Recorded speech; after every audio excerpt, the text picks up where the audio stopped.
क्रोध एक ऐसा श्राप है जो हमें कोई और नहीं देता बल्कि हम खुद को देते हैं। 94.3 माय एफएम से मैं हूं विनी आपके साथ और चलो आज कुछ अच्छा सुनते हैं। एक कारपेंटर था जो शाम होने के बाद अपनी दुकान को, जहां पर वो काम किया करता था कारपेंट्री का, उसे बंद कर जा रहा था। ताला लगाकर चला गया, लेकिन एक छोटा सा रास्ता था, दीवार के बीच में एक छोटी सी दरार थी। रात में उसकी दुकान में वहां से एक सांप घुस आया।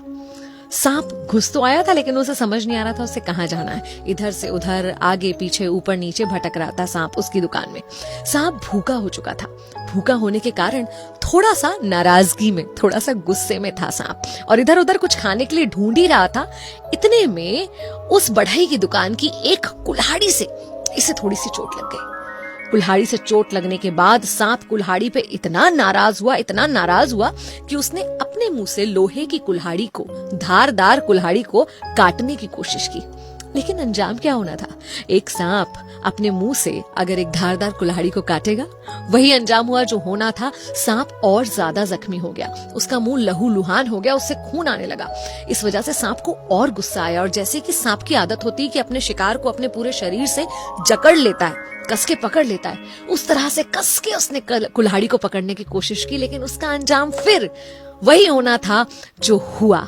सांप को अपनी जान गंवानी पड़ी, क्योंकि कुल्हाड़ी में खुद को बुरी तरह से लपेटने के बाद सांप बुरी तरह से जख्मी हो गया। उसके शरीर के अलग अलग हिस्सों में काफी ज्यादा चोट लग गई और सांप ने अपनी जान गंवा दी। सुबह जब वो बढ़ई अपनी दुकान में वापस आया तो उसने देखा कि कुल्हाड़ी से लपटा हुआ एक मृत सांप वहां पड़ा है।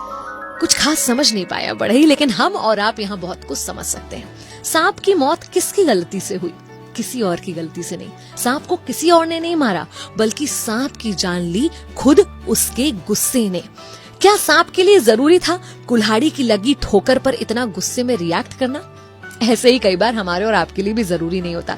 जरूरी नहीं है कि हर सिचुएशन, हर हालात या हर व्यक्ति को आपका उतना अटेंशन मिले जितना आप दे देते हैं। किसी की छोटी सी बात पर कभी कभी हम ओवर रिएक्ट कर जाते हैं, नाराज हो जाते हैं, और समय बीतने के साथ हमें पता चलता है कि इस गुस्से से नुकसान उस व्यक्ति का नहीं हुआ है जिस पर आप गुस्सा कर रहे थे, या जिसे सबक सिखाना चाहते थे, या जिस पर आप नाराज थे, बल्कि इसका बुरा असर तो आप पर ही हुआ है।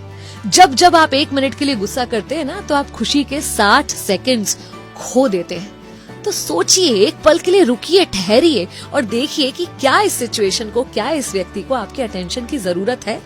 क्या वो आपकी इतनी अटेंशन को डिजर्व भी करता है जिस पर आप इतना ध्यान दे रहे हैं और नाराज होकर खुद को नुकसान पहुंचा रहे हैं? तो इस गुस्से से जितनी दूरी हो सके बनाइए।